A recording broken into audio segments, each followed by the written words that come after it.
Hello student, आज हम आपको बाइसेक्शन मेथड के बारे में बताएंगे। तो इसमें क्या है, पहले थोड़ी थ्योरी देख लेते हैं। ठीक है, तो इसमें क्या है, समीकरणों का मूल प्राप्त करने की वह विधि है जिसमें एक अंतराल को बार बार समझिपादित कर वास्तविक मूल के लिए एक उप अंतराल का निर्धारण किया जाता है। ठीक है, तो इसमें क्या है, इसको बार बार समझिपादित करके क्या है, एक उप अंतराल का निर्धारण किया जाता है। ठीक है, तो ये क्या है, एक वाई अंश और ये एक्स अंश। ठीक है, ये फिगर देख रहे हैं आप लोग। ठीक है, इसी के अकॉर्डिंग हमने ये क्वेश्चन किया है। तो इसमें क्या है, ये को समझिपादित किया है। तो ये क्या है, एक्स टू बी, तो ये क्या हो जाए, b comma f b x one. ठीक है, यहाँ पे इसको लम डाला है, ये रेखा काट रही है इसको, तो ए और ए कोमा एफ बी। ठीक है, इसका फार्मूला क्या होता है, x is equals to a plus b upon two. ठीक है, तो अब इसके बाद क्या है, हम क्वेश्चन देख लेते हैं। ठीक है, तो इसका एक क्वेश्चन कर लेते हैं हम। ठीक है, तो इसमें क्या है, बाइसेक्शन मेथड का क्वेश्चन देखते हैं। एक्स की पावर 3 माइनस एक्स माइनस 1 के मूल का तृतीय लगभग मान बाइसेक्शन मेथड से ज्ञात करें। तो बाइसेक्शन मेथड को हम क्या बोलते हैं, समझिभाजित। ठीक है, इसको हिंदी में बोलते हैं। तो हमने क्या है माना, सबसे पहले इसको क्या कर लिया, एफ एक्स के इक्वल मान लेंगे। F x is equals to x की पावर 3 माइनस एक्स माइनस 1। ठीक है, तो इसको क्या है, हमने समीकरण एक नाम दे दिया है। ठीक है, इतना समझ में आ गया आप लोगों की। अब क्या है, इसमें हम F1 रख के देखेंगे पूरे क्वेश्चन में। तो 1 की power 3 minus one is equals to कितना हो जाएगा, ये -1 आ गया। ठीक है, अब क्या है, 2 रख के देखेंगे। हमें क्या है, माइनस निगेटिव और पॉजिटिव लाना है। ठीक है, निगेटिव और पॉजिटिव वैल्यू लानी है। -1 इज इक्वल्स टू कितना हो जाएगा, 2 दूनी 4, 4 दूनी 8, -2 -3 इज इक्वल्स टू कितना हो जाएगा, सॉरी -1। ठीक है, ये क्या है -1, तो कितना हो जाएगा -3 इज इक्वल्स टू कितना 5। तो अब क्या है, हमारे पास पॉजिटिव वैल्यू भी आ गई और निगेटिव वैल्यू भी आ गई। ठीक है, तो हम इसके आगे नहीं करेंगे। अगर हमें यहाँ पर भी -5 दे रखा होता तो हम यहाँ पर F3 रखते हैं। ठीक है, तो अब क्या है, अब हमें F3 रखने की कोई ज़रूरत नहीं है क्योंकि हमारे पास पॉजिटिव वैल्यू भी आ गई है और निगेटिव वैल्यू की। अब क्या है, मूल जो होंगे हमारे वो F1 और F2 के बीच होंगे। ठीक है, तो ये मूल जो होंगे हमारे वो, जो मूल है हमारे वो F1 और F2 के बीच होंगे। तो ठीक है, so the roots lies between 1 and 2। ठीक है, तो ये क्या हो गई, ये A हो गया और ये B हो गया मान लेंगे, और B की वैल्यू हो गई। अब क्या फार्मूला क्या होता है हमारा, अब हम निकालेंगे फर्स्ट अप्रोक्सीमेशन। First approximation. ठीक है, तो क्या है, x1 is equals to a plus b मतलब 1 + 2 अपॉन 2। तो कितना हो जाएगा 3 अपॉन 2, तो इसको भाग करेंगे तो कितना हो जाएगा 1.5। ठीक है, अब इतना हो गया। अब क्या है, फिर हम चेक करेंगे इसी वैल्यू को रख के कि समीकरण में चेक पॉजिटिव और निगेटिव वैल्यू निकालेंगे, फिर उससे करेंगे। तो अब क्या है, यहाँ पर फिर समीकरण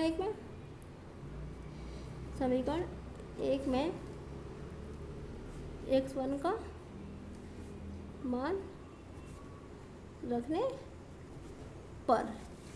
ठीक है, इतना समझ में आ गया। तो क्या है, समीकरण एक हमारी ये है, एफ हम 1.5 ना रखकर 3/2 रख लेते हैं। ठीक है, 3/2 का होल क्यों, -3/2 -1 इज इक्वल्स टू कितना हो जाएगा, इसको जब सोल्व करेंगे आप लोग तो आएगा हमारा 7/8। ठीक है, 7/8 आ गया। तो अब हमारे क्या, ये क्या हो गया है, ये पॉजिटिव आया।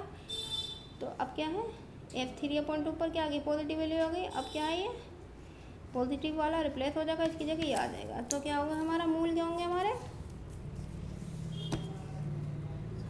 द रूट्स मूल किसके बीच होंगे हमारे, बिटवीन मूल जो होंगे हमारे। ठीक है, प्लस आया है ना। ठीक है, तो प्लस वाला रिप्लेस हो जाएगा, 2 रिप्लेस हो जाएगा 1 and किस पे, F3/2 पे, 3/2 मूल क्या है हमारे 3/2। तो अब क्या हो जाएगा, ये थर्ड अप्रोक्सीमेशन निकालेंगे, सॉरी सेकेंड अप्रोक्सीमेशन,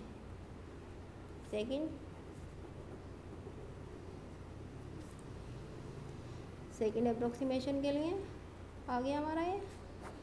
तो इसका फार्मूला क्या होगा, x2 equals to a+b 1 + 3/2।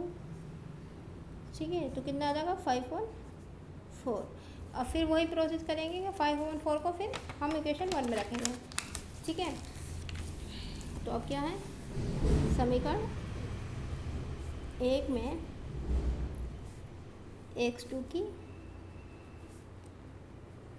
Value रखने पर, ठीक है, तो कितना आ जाएगा f 5/4 की पावर 3 माइनस 5/4 माइनस 1। जब इसको सोल्व करेंगे तो क्या आ जाएगा, आप लोग देख लीजिएगा, आंसर लिख देते हैं हम 6/4। ठीक है, ये आ गया। अब क्या होंगे, हमारा निगेटिव आ गया है। ठीक है, तो अब क्या है, ये 1 वाला भी रिप्लेस हो जाएगा, इसकी जगह क्या आ जाएगा 5/4 एंड 3/2। अब क्या होंगे, मूल होंगे हमारे किसके बीच में होंगे, मूल हमारे f 5/4 कितना है निगेटिव, एंड f3/2 क्या है पॉजिटिव। तो मूल क्या होंगे हमारे,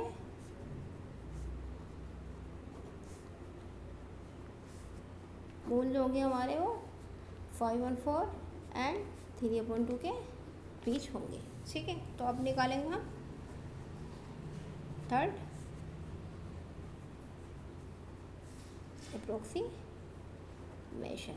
ठीक है, तो आ गया थर्ड अप्रोक्सीमेशन निकाल लेंगे। तो थर्ड अप्रोक्सीमेशन में फार्मूला क्या होता है, x3 इजिकल्स टू 5/4, मतलब a ये है और ये b ये है। ठीक है, ताकि कोई परेशानी ना हो, ऐसे a और b लिख लेंगे अपॉन 2, फार्मूला लगा दिया, इसको सोल्व करना 5 + 6/4/2। ठीक है, तो कितना हो जाएगा यहाँ पर 11/8। जब इसको सोल्व करेंगे तो कितना आ जाएगा 1.375। ये क्या हो गया हमारा आंसर। इन्होंने 3 बार ही बोला है हमें। ठीक है, तो एक बार मैं आपको और फिर क्लियर कर देती हूँ। सबसे पहले क्या है, हमें क्वेश्चन दे रखा है। ठीक है, हमने अच्छे से पढ़ लिया। सबसे पहले क्या करते हैं कि जो हमें क्वेश्चन दे रखा है उसको अच्छे से पढ़ते हैं कि वो हमसे क्या पूछ रहा है, क्या चाह रहा है। ठीक है, तो इन्होंने बोला था कि इस समीकरण के मूल का तृतीय लगभग मान बाइसेक्शन मेथड से ज्ञात कीजिए। ठीक है, तो ये हमने बोल दिया था, तो तृतीय मान निकालना था। इक्वेशन हमने मान लिया, माना f(x) = x की पावर 3 - x - 1। इसको समीकरण 1 दे दिया। अब क्या है, हमें इस क्वेश्चन को सोल्व करने के लिए 1 और 2 रखेंगे। ठीक है, तो यहाँ 1 रखा तो निगेटिव आ गया और 2 रखा तो पॉजिटिव आ गया। अगर यहाँ पर भी निगेटिव आता तब हम f3 रखते हैं। अब हमें निगेटिव और पॉजिटिव दोनों मिल गए आंसर, तो फिर हम आगे इसको यहीं रोक देंगे, आगे नहीं करेंगे। तो हमारे मूल क्या होंगे, क्योंकि f1 निगेटिव और f2 पॉजिटिव, तो हमारे जो मूल होंगे वो 1 व 2 के बीच होंगे। ठीक है, तो हम निकालेंगे। ठीक है, मूल इसके निकालेंगे। फर्स्ट अप्रोक्सीमेशन का फार्मूला होता है, इसका फार्मूला जो होते हैं x1 = a+b/2। तो ये a है, ये b है। ठीक है, रखा वैल्यू, ये आ गया आंसर। अब क्या है, यही आंसर जो है फिर हम दोबारा से रिपीट करेंगे, फिर इसी इक्वेशन नंबर फर्स्ट में ही रखना आंसर। ठीक है, तो अब ये इसको सोल्व करने के बाद क्या आगे चेक करेंगे क्या आया ये। जब इसकी वैल्यू का पॉजिटिव आ रहा है तो अब क्या है, जो पॉजिटिव वैल्यू होगी यहाँ पर वो रिप्लेस हो जाएगी। ये f2 क्या हो जाएगा, रिप्लेस हो जाएगा। इसकी जगह में क्या हो जाएगा 3/2। तो अब क्या होंगे, मूल होंगे हमारे 1 और 3/2 के बीच होंगे। तो अब हम निकाला सेकेंड अप्रोक्सीमेशन। ठीक है, तो अब इन दोनों को, ये क्या हो गया हमारा, ये a हो गया एंड ये b हो गया, इसको मान लिया हमने फिर। ठीक है, तो अब यहाँ पर हमने फिर इस फार्मूले को रखा, यहाँ पर x बनता, अब यहाँ x2 नाम इसको दे देंगे। ठीक है, इसको सोल्व करने के बाद क्या आ गया 5/4।